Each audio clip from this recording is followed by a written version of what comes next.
the first non-quarterback ever to cross over the $30 million per year salary mark. Only 11 quarterbacks currently make more than Donald does. If you average out the top 10 highest paid quarterback and their average salaries, it comes out to only $9 million more than Donald's new figure. So he gets the huge money after what seemed to be some flirting with retirement conversation. There's Tim Hasselbeck, but we'll start, Diana, with you. How close were we, and were the Rams more importantly, to losing Aaron Donald, and what is the significance of this yesterday? There was never any question that Aaron Donald was returning to the Super Bowl champions roster. Look, this was contract posturing, essentially. This was him trying to build some leverage here. He had gone on many different podcasts talking about his health, how good he felt, how he feels younger than he's ever felt at just 31 years old. And we know how crucial he is to this Rams team. The Rams know this. He was at Sean McVay's wedding on Saturday, and McVay even revealed in an interview on Sirius Radio saying, I knew we were going to get this deal done. So there was never any concern, and we know how important he is to this team.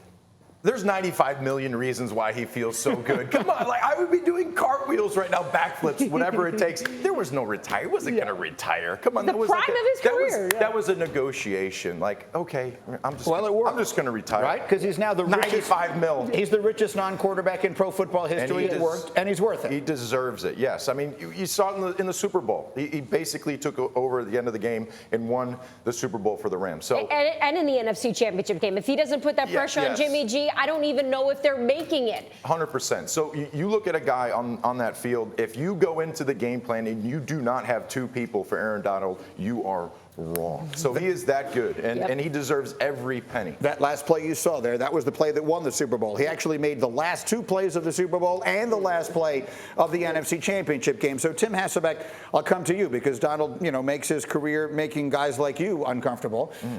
What does this mean? So he's back in the fold. He's got all the money. The Rams come back maybe better than before. What does this mean for the NFC?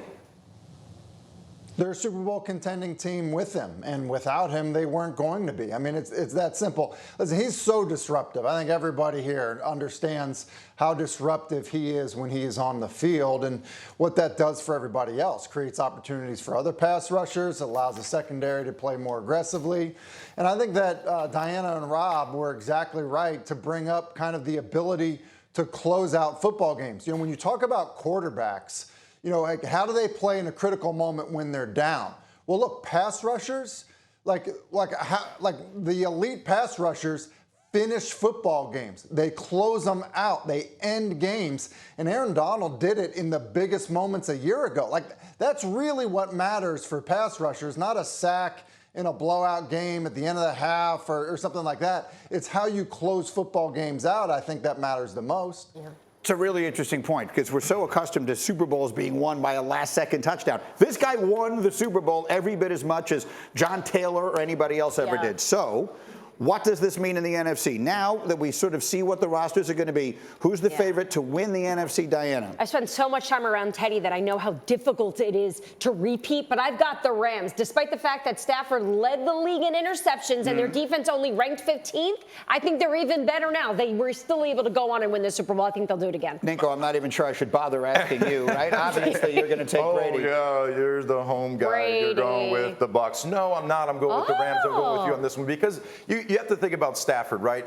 First year in a new place, wins a Super Bowl. So now he's going to have that comfort level. He's not going to lead the league in interceptions this year, I guarantee it. The defense is going to be better. You got Aaron Donald as your leader. He's going to be there. So I'm going with the Rams. And don't have that weird look on your face because I didn't go with Tampa, okay? I have a weird look on my face because you didn't go with Tampa. Who are you and what have you done with Rob Ninkovich? I'm getting a phone call right now. Tom Brady, in advance of his first workout today, is calling me saying, what the heck is Ninko talking about on here? I didn't get any care packages from Tom. So you being Rob in studio, and this is what happens. Hasselbeck, who is it? Who's the favorite in the NFC right now?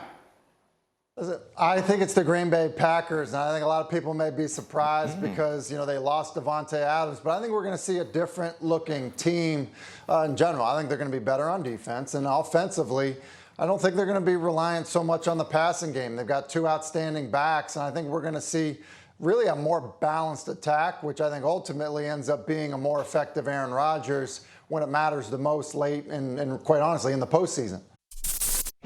Thank you for watching ESPN on YouTube. For live streaming sports and premium content, subscribe to ESPN+.